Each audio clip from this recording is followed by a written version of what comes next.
Hello, hello, hello. Welcome to Fempreneur True Confessions podcast. Welcome, everyone. Welcome. I'm Laura, or ODAA. And here at ODAA, we help businesses behind the scenes with those pesky little tasks that you don't like or love. So we are here to help you out. And Angelique. Yep, and I am Angelique with Lady Powerhouse Solutions. We take a heart-centered approach to offering project and event management to women entrepreneurs who are on fire and lighten up the world with their passion and drive. We help them achieve their missions in the most authentic way possible. And I'm so excited about today's conversation because I think it really embodies what Laura and I are here doing. We do really similar things, but rather than see each other as competition, we help each other and support each other and we partner together. And I think today's episode and our guest today is really going to hone in on that. Absolutely. And I love it because, you and I talk often about how our guests line up in synergy and in just in ways that are amazing. And we don't run it. We don't control it. It's probably the hardest part is to let it go, and it works out perfectly. So, Mm-hmm. and us not competing, not worrying about that kind of feel, and just knowing that we're here to support each other and make that look normal. The conversations we have more and more often, and we're here to support each other, it just feels amazing. So that's really what we're bringing in, with this platform, and Rikimah is coming in. So. I want to make sure we get her going. I'm sorry, Angelique, I kind of jumped there to Rikimah. I know you still, so do you want me to go ahead and just do the introduction? Yes. Let's bring her in. Rikimah Glymph is the founder and CEO of Be Well 365, a wellness brand that provides resources and creates spaces for deep reflection and autonomy to drive substantial and impactful wellness outcomes. Oh, sustainable, sorry. As founding partner of Glymph Consulting LLC, a consulting firm that focuses on business infrastructure, develop, and mentoring, as well as individual wellness. Rikimah Glymph is a writer, mentor, and advocate for equal rights and opportunity. With over a decade of experience affecting change in both the political and civil worlds. Rikimah has served as the Chief of People and State Operations for Bernie 2020 and as the Global Director of People Operations for Demaji. Maggie. Rikimah has a BA in history, an MBA, and master's in project management. But most importantly, she has a passion for improving the lives of those people around her. While her experiences have positioned her to have in-depth knowledge and firsthand understanding of what others might need, Rikimah's heart is what has led her to write Total Wellness. She knows all too well the everyday challenges all people face in a rapidly changing world, and she strives to improve personal well being with this book. She hopes it will help everyone create innovative solutions necessary for change. Welcome. Thank you guys for having me. Yeah, Is welcome. it We've tomorrow? already had a lot of fun Yeah. today, haven't we? Technical issues. Yeah. What do we Welcome. finally call them? Technical dickies. Sorry, that's what they've been termed around here. I love it. So welcome, Rikimah. We're so glad to have you here. And I want to go back and circle back really quickly to what Laura touched on about how we do not schedule our guests; they self-schedule. We do an intake form for them, and we get information, but we don't say, oh, I want you here and I want you there. And they just kind of fall where they may. I do think, though, that it kind of vets things out. Because you mentioned, Laura, we don't, if somebody cancels, typically, of course, we offer to reschedule, but we don't chase them down, right? We attract our guests and they come to us. And that's one of the things I love about this. And then when we start to talk about what are we going to talk about with this guest. So with Rikimah, We spent the 10 minutes going, why did I name this episode this? I know it's something you said in the intake form. And then so I spent 10 minutes trying to look for it, and it was in the first two sentences of her answer. And I was like, okay, I just like skimmed over that really, really quickly. But so one of the first questions we ask guests when they I'm trying to get to it, when they fill out an intake form, is to share at least one story where they supported another female entrepreneur that would be considered their competition. And so her answer was that I see my actual calling as making sure we can all win. And I felt like that was so powerful. Um, and to say that off the bat like that is rare. Like, I feel like it's rare. Maybe it's not. Maybe I'm wrong here. But how often do you hear a woman say, this is my calling, and nail it? Mm-hmm. Or say, my calling is, or even I'm doing what I feel like I'm called to do. And I think in the fempreneur space, you just don't see that often. No. I mean, and so I wanted to be like, okay, wait a minute. Like, how do you know? How do you know that it's your calling? So I want to talk about that. I want to like, so it feels like, when I hear that, I go, oh, well, then you've just always known. But that isn't always the case. No, no, not at all. I mean, I feel like in my world of both personal and professional, it's been a journey. It really has. I mean, I find myself telling more youthful women, hey, don't put so much pressure on yourself. Some of us figure it out early. I mean, I met people in college who were like, I knew I wanted to be a nurse all my life. This is what I'm doing. This is what I'm called to do.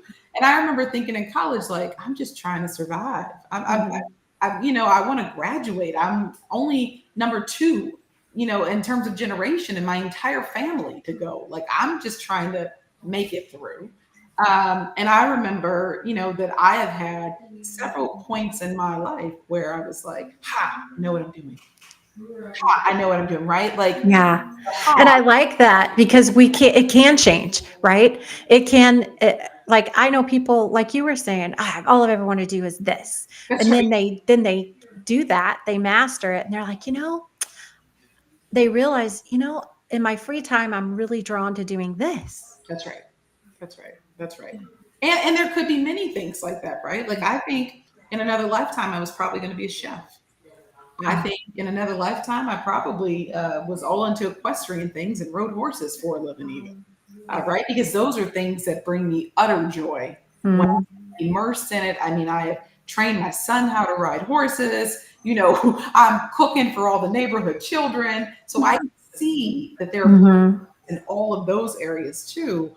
But the area of the work that I work in now is the kind of stuff that wakes me up out of my sleep. And that feels like the big difference, right? My career has been in all these iterations where I was a finance director before. I thought I was going to be a diplomat before. I was an HR director before. But at the heart of all of it, because I do a lot of manifesting and I also do a lot of just kind of Love it. Right. At the heart of it has always been, how can I take care of people? When it was about being a diplomat, it was, how can I keep people safe? Right. Here we go with the caretaking. When it was about finance director, it was like, how can I make sure people are getting equal pay so that women are not doing twice as much work? And it begs the question, can we be actively pursuing more than one calling at a time? Absolutely. Absolutely. Absolutely. And I would say yes, in my opinion. Why? Because I've always wanted to be a writer. I write books, but I write books about the things that are waking me up every day now. Yeah. And that is going hand in hand with these things like these retreats that are happening, right? Where we're hosting events where we can just bring collectives of people together to try and nourish their souls and their minds and their bodies so that when they leave, they feel so much better than if it was irritating. So I would say that when I look at the trajectory of all the things I can see an arc there where the underpinning is always how can I pour into other people? How can I love on other people? How can I take care of the next person? In this moment in time, what's become very clear for me and crystallized is that I also don't want to hoard that information. So there's a lot of stuff I've learned over the years, a lot of things that I've gone through over the years. And I keep saying, when you bump into people, Rikima, is there anything that you can share with them? Is there anything that you can give? Right? Because I'm the person where I want to give, but it's never with expectation. Right. Right? When I was younger, I always said, give me something else. I need something else. Right? If I do this, you do this for me. As I've matured a little bit more, it's become more about how can I give things to you? And then how can you benefit from those things free of me expecting, free of me wanting anything? Because I actually don't come here wanting anything. I just share because it should be this way. We should be models of Yeah. this behavior. Exactly. Right.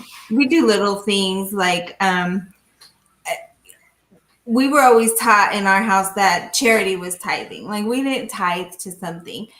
So for us, it was the charities that you supported, the people that are around you. So I spent a lifetime just like, if I have, you're leaving a restaurant, you have food or something like that, or you do whatever. If you have money in your pocket, or my mom would see people in the store struggle to be able to pay stuff, she would pay for stuff.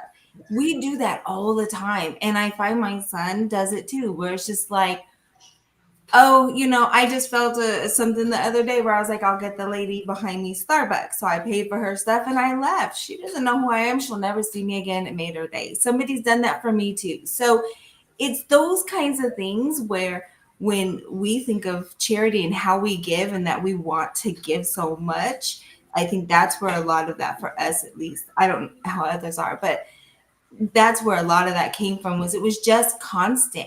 It wasn't even a second thought for us. It was just, or it was like subconscious, just constantly just, oh, here you go, and doing that. That's awesome. It felt good, or when we feel things. Yeah.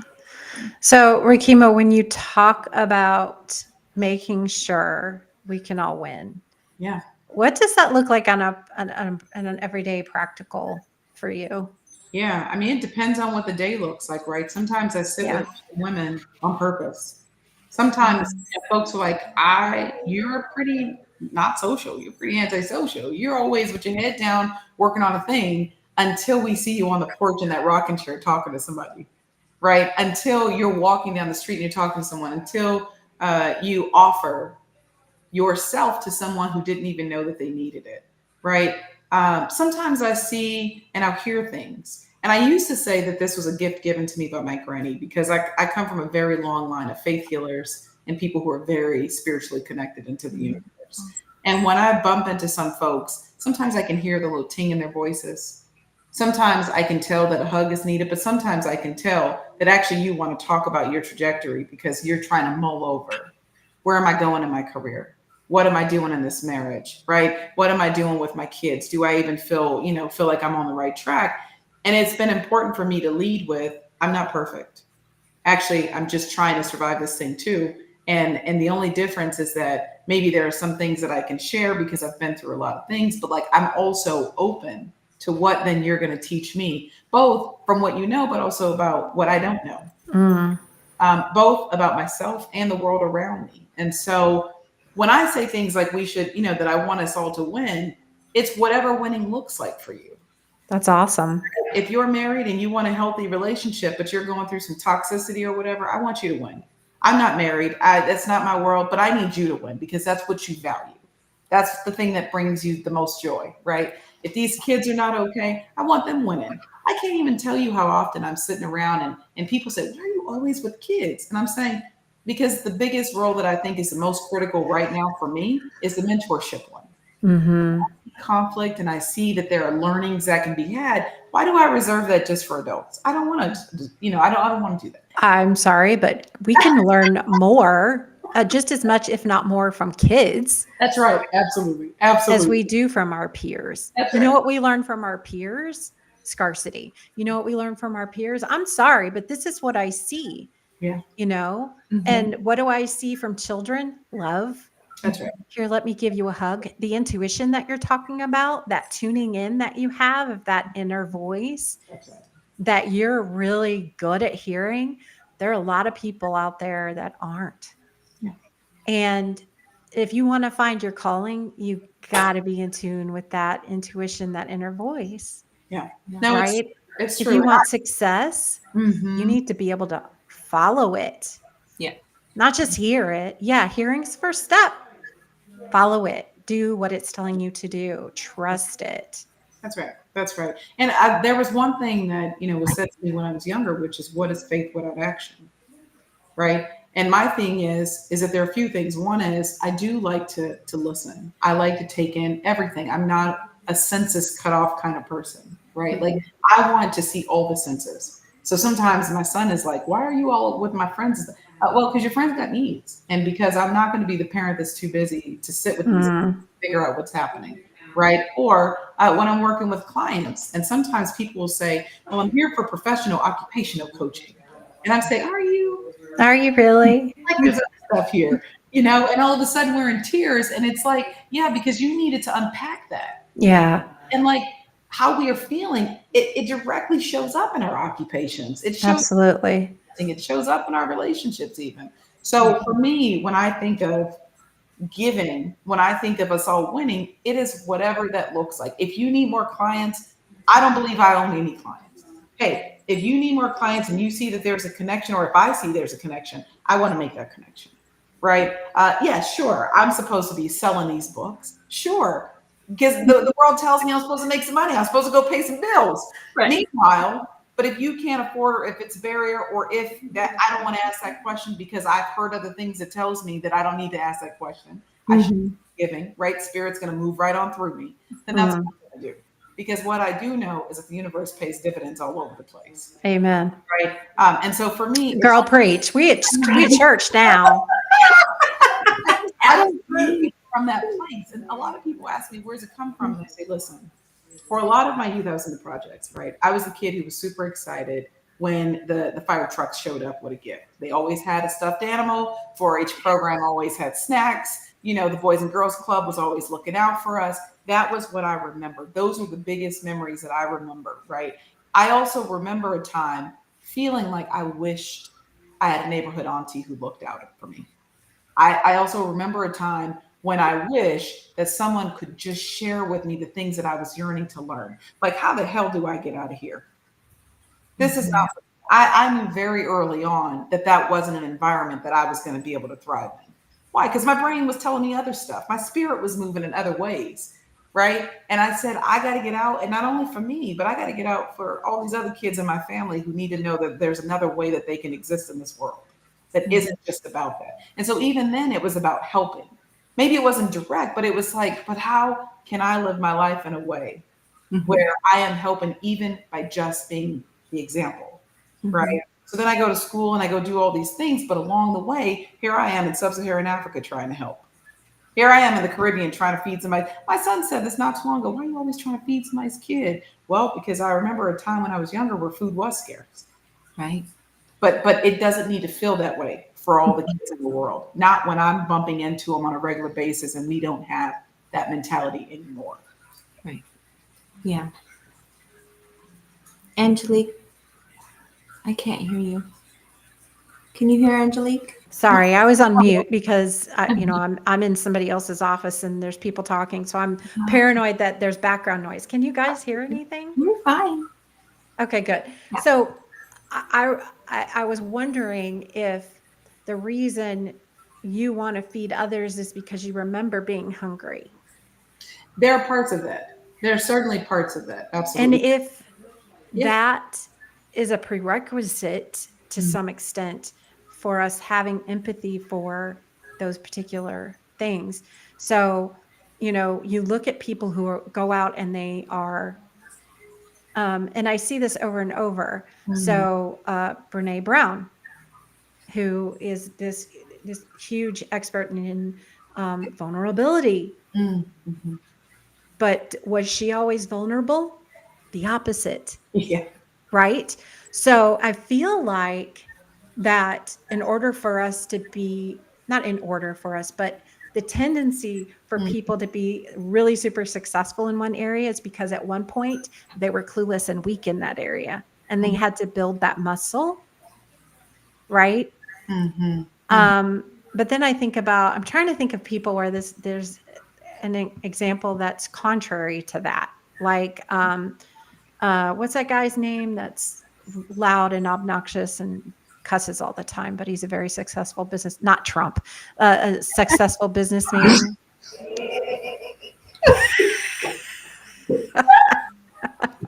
He's not a politician. He's just a businessman. And Trump's not a politician. But anyway, she's like, I love you, Angelique. we've never talked politics, and we're not now. Gary Vaynerchuk is who I'm thinking of. Yeah. And so when he started out, and what made him so successful and helped him learn all these great marketing, like success, he wanted his family's business to succeed. He was building a business for his father. And so in that aspect, he wasn't necessarily weak in that area, but he had a different motivation behind it. And has now gone on to do like more than just business. Yeah. I will say that from the time I was little, my parents, grandparents, everybody has always said, you were always trying to help someone else. And so I think that where there's emphasis, it could possibly be attached to a historic trauma or something of a memory that I remember and I empathize with, right? But the truth is that, people say, and my granny was like this, she was a preacher, she was very heavy into community work. They say all the time, you remind me so much of your grandmother, because you constantly want to just love on people all the time. So I think that there is part where inherently I was given a lot of good stuff. And then there is another part where I've had to make choices about where my values and my ethics lie. Yeah, let's go there. Because people said all the time, Rikimah, well, when you make money, it's very difficult to feel like you're making money because you keep giving it all away. And it's true. When the pandemic happened, I was paying people's rents. Now, this is not because I'm rich. I'm not. I'm a single parent, and I'm coming from a place where I should hold more, right? That's that scarcity we talk about, right? And instead, my body goes the direct opposite. No, but someone else is worse off than me. And because of that, I need to be helpful. I need to do my role. I need to do my part. I need to treat this person like this is my brother or my sister.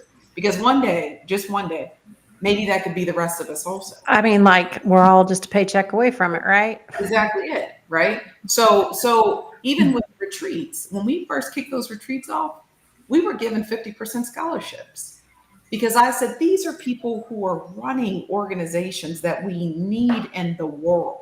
Yes. There is no way that we can't have them here. They need to be here. These are people who their children have tried to commit suicide. These are people where the work is eating them up and beating them up. They're churning and burning for all of our benefit, though. Yeah. Right? They need to be there. And my son watched me take literally 1 year, took 50% of whatever we made and poured it right into the community. It doesn't matter that much. And I wasn't just taking people to the mountains of Colorado. We were taking them into Barbados, into Turks and Caicos, right? We were going international. What's that website again? No, I'm kidding. Because it meant so much, though, right?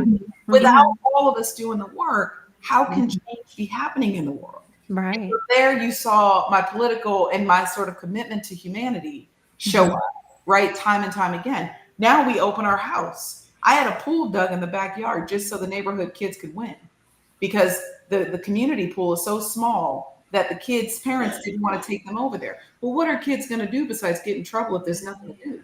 Right. Get in trouble. And so then it's like, no, we're going to put some coolers out there with juice boxes. We're going to put some music out there. We're going to open that pool all season. Our pool opened in April because the kids needed something else to do. My neighbor decided she was going to get a basketball court so that the kids could interchangeably move between the three of our houses, the trampoline, the basketball court, the swimming pool. Why? All of it was predicated on, because these kids need to be in the environment. They need the workout, the community and the and the companionship with one another. We need an opportunity to help them navigate this tricky Yeah. that has come through the COVID experience and the world they're living in, right? Mhm. Yeah. And then we need to create a space where the parents can come to if they need to, because these guys are doing everything under the sun out there in this world. And so if you look at our life, all of it is set up around trying to make space for other people to grow, ebb, flow, and to continue to thrive. All of it. Yeah. And that feels like a calling. Yeah. And so much about who we are as individuals and how we grow, how much we grow is about who we surround ourselves with, right? We've been told that for so long. The 5 people that you hang out with the most are the ones that are influencing your lives. And that's just not for adults, that's also for any person at any level, at any age of their life. Um, I do want your address so I can move to your neighborhood. Um, Exactly. I don't play basketball anymore, but I can do the pool, Well, the we have to do trampoline. trampoline for some of us who don't play that sport. Yeah. Well, we always had kids that would laugh. One of my best friends, when she first met me, she's like, "You're like everybody's mother." Yep. And she said it all the time, and it became that part. Well, and it was funny because I was the one who really didn't have kids, but I had everybody's kids. I had my son, but I had issues beforehand. So there were things. And so it's, Yeah. when we think about that, there are people that are in that community. I never thought about it. I worked with teens. I took all my friends' kids in. We did foster care. Like, that was a life for a long time.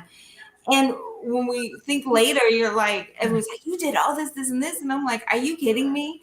All we did was go out and play. Like, until I was 30, I was playing and swinging, probably way past that. I still love bouncy houses. Like, I got to play for a Yeah. lot of years, Yeah. putting that kind of energy in and doing that So, helps. how do we not allow because I get it. I mean, I was the same way. I was always telling my daughters, your friends can always come over, swim, climb the to do, play in the treehouse, whatever. But how do you honor, Rikimah? How do you honor your boundaries? Because I know Yeah, you have to have them so absolutely. that you don't burn out and overextend yourself. Well, I'll tell you that I have become a master at telling people no, thank you. Okay. And I am upsetting a lot of people as I'm making a lot of people happy. A lot of people are upset because people want to hang, right? Adults want to hang mostly. And I have to tell them, hey, if I'm depleted, I'm depleted. Let's try again some other time.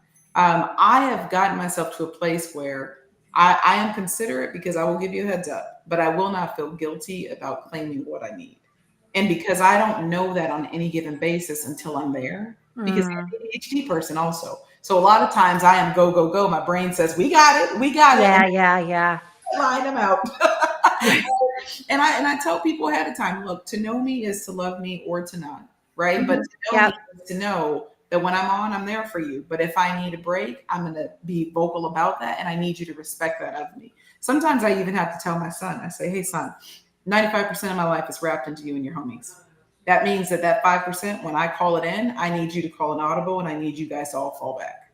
Right. Because the other thing about me is I'm also an introvert and I've had to learn that the hard way, which is, as Mm. much as I love people, I Yeah. also need downtime so that I can Yes. replenish and recharge. Right. When I do a retreat, it takes me 3.5 weeks to come back from one retreat because of all of the emotions that are happening in Yes. that 1 week span. And everybody knows it. So I try to lead with honesty. I try to make sure people know the way that I am, and I try to be consistent. I'm not a flip-floppy kind of person. I'm always pretty much the same. And so people know that they can depend on me. But if I say I've got a need, they also know I'm not blowing smoke, right? Like it is a real need for me, but I'll be right back. Right. Yeah, That's awesome. I love it.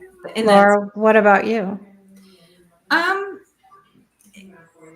so I'm the notorious people pleaser. I am working through what you've accomplished in that world. I still feel guilty at times when it's like I really need that time. But what I have noticed throughout this last few years was I gave so much younger and never did stop. I never saw it coming. So when I came in to start a business and I'm doing this and it's always been who I've been, and you and I were talking about that before we came on, was that when it finally happened, I was very unsure about how I could deal with the business part. Like all this stuff that I had and all this motivation and this push, push, push, drive, it was gone. And I've recently found out I'm what they consider emotional manifestor generator. So that's, and it's one of those things where my emotions will quickly run it out and then I'm out cold. Yeah. It makes sense that you need 3.5 weeks. We go away for 4 days. I come back. I need at least 4 days. What do you mean? I only need 20 hours or 2 hours or nope. Yeah. So it makes complete sense. It's nice to hear when that you are that person and you can still be that person. Because I think I'm kind of, sometimes I get told maybe I'm wrong to be that person, but realizing that the boundaries do have to be there. And it's not that you're not being that person, but you're having to take care of yourself. I think those fine lines are really hard those lines are hard for me to figure out. So I'm still working on that transformationally. And we're all different, right? Like that's the other thing. Like I have to lead and tell people I'm giving myself permission to be me. And so you've got to figure out if that works for you, right? You're the other person who's receiving this. And if I deplete myself, nobody feeds my kid. If I run out of steam, no one's saying, Rikimah, get out of bed, right? The world is so much bigger than just me. And because I take the work that I do so seriously, for me, I'm saying, if I mess around and burn out, how many lives can I not touch? Exactly. The power is in saying no. Yeah. Not in saying yes. That's right. That's right. Right? Yes takes the power away from us. You know, no allows us to have some of that back. Yeah. Yeah. And yes, if you feel like it's a yes, right? But the truth is that my learning had been no, because like you, Laura, I was tending to wanting to be there for everyone. I didn't want to, let anybody down. And yes. So it was about the pleasing more so than I was a kid that was constantly let down. And it was like I'm carrying all this childhood muck that I need to work on. And so the one thing I tell people all the time is, hey, as an adult, once we realize that we have areas we got to work on, we need to do our work, not just for our own sanity, but because there are kids and other people watching us that we don't even know are watching us. Yeah. Right. Who was it that said, once you know better, do better? Do better. When just being like you were, like, even if we don't have any energy, when I'm fully depleted, and people are just around still, there's no way to escape in those moments and stuff like that. Sometimes even just being the reality is that you're still giving. I may not be my joyous self or super talkative or whatever. When I get comfortable, I get that way with family. Not that way with everyone. So when I'm not being that normal person and they're starting to see it, it's still me. I'm still here. That's I am still giving the energy. I am still here, but I'm not going to be that person right now. That's way too much for me in this moment. That's right. So again, and it sounds like, Laura, the work for you is making sure that you see your triggers before you get depleted. Oh yeah, that's a big one. I'm 0 to 60. He is. Oh my gosh. I got kicked out of my HOA meeting on Friday. Why does this not surprise me? So yes, I am a 0 to 60. I'm a Taurus in all ways. Okay. The truth comes out. But yes, I literally got kicked out of my HOA meeting on Friday. So good for you. I'm proud of you. Any indicator. Yeah. As long as you're not being a Karen. I mean, come on. So before we let you go, I have one question for you, and we didn't give you a heads up on this one, but I like to ask the guest if there were one piece of advice that you could give your younger self just starting out, or just to anyone starting out, male, female, didn't matter. And they could be starting out on anything, college, a job, a business. What would be one piece of advice if you could give them something that would help them the most in their journey? Yeah. Yeah. I would probably say picking up, meditation early would be really helpful. Why? Because it allows for you to hear yourself louder, and it allows Mm. you to hear the universe a little bit louder. Um, and I had a specialty of not listening to naysayers when I was younger. I'm still very much like that. One, because I think, the closer I've gotten to the universe and knowing myself also, the more I've realized that actually the naysayers are coming from their limitations, not mine. And so, what I do believe, and I would tell my younger self, is anything really is possible so long as you put in that work in those hours. Yeah. Yeah. Because Yeah. I now hear my dad say things like, wow, I just never, I have never reached that. I've never done that. Our family has not done that. And I find myself telling my son, hey, you can do anything. You got to get focused. Let's work on these coping skills. Let's Mm-hmm. work on these Yep. management skills, because the way your brain works is if you can see it or if you cannot see it, but you can believe it, you're going to go and try and do it.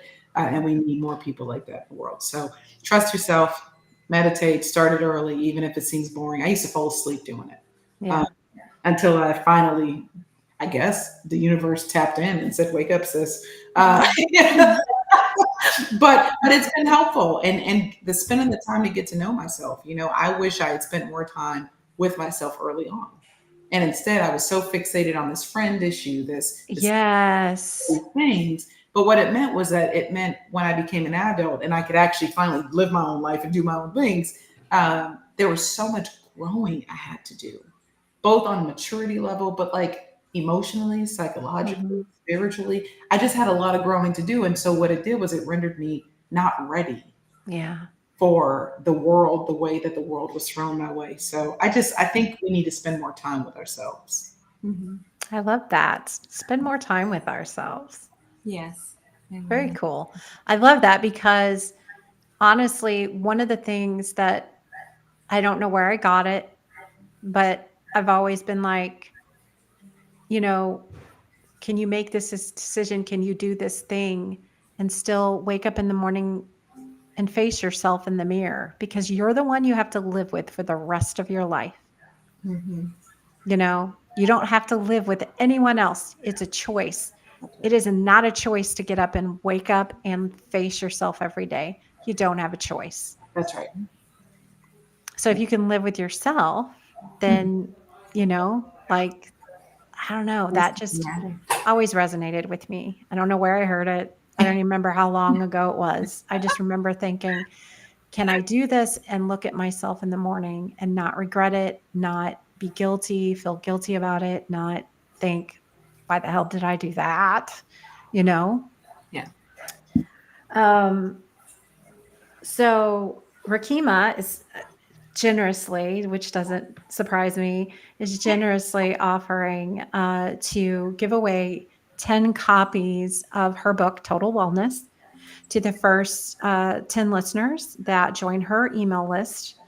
And then email her with the code FTCP, Fempreneur True Confessions Podcast, FTCP. And we'll drop the links, but the website to sign up for her email list is the letter B, the word well365.org. And we'll drop the link too, so you can check the book out. It's Total Wellness for what was the rest of it, Rikima? Total Wellness, a Millennial and Gen Z guide to living a more balanced life.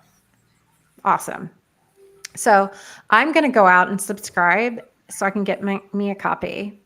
That may be cheating, but is it though? Did you not want to touch the Gen Xers? Oh, that's a good idea. Yeah, your next one's gonna have to be for the Gen X. Or the scary. And then next week's guest. Who's Yes, next next week's week's guest? guest. So, Jamie Middleman. Jamie has a background in media, having managed a $30 million media portfolio on behalf of the conglomerate of Yahoo. the Huffington Post, AOL, and Verizon. Her passion for sport, diversity, and inclusion inspired her to fund Flame Bearers while receiving her master's in public administration from the Harvard Kennedy School, where she received an award for her significant impact on the Harvard community. Jamie's work with Flame Bearers has a reach in 48 countries and recently received 4 Signal Awards in the categories of diversity, equity, inclusion, and public service and activism. Prior to Harvard, Jamie received her MBA from Dartmouth Tuck School of Business. Flame Bearers is the first global storytelling platform celebrating the stories of women Olympians and Paralympians, from household names to unsung heroes around the world. Each featured story highlights the successes, struggles, and social issues that drive the world's most prestigious athletes. Flame Bearers brings these champion stories to life via podcast, video, and live events. So that is Jamie Middleman. She was such a pleasure to. I did a quick interview with her, and she was such a pleasure to chat with. She's going to be a great guest. And I didn't know a lot of that stuff. I guess I didn't read her bio, but or maybe I did like on the fly, and then okay, now I've processed that, move on, kind of thing. Right. So very cool, very cool. So lastly, we want you guys to stay up to date with everything that's going on, giveaways and free stuff from all of our guests. So be sure that you are subscribed in all the places, follow us in all the places, get on the email list and all that good stuff so you don't miss out. Absolutely. Yes. So we will see you next week with Jamie. Again, Monday, noon-ish, depending on how many technical challenges we may have. And thank you guys for being with us today. And again, Rikimah, thank you for joining us today and sharing your awesome self. Awesome. Thanks so much for having me. All right, guys. We'll see you.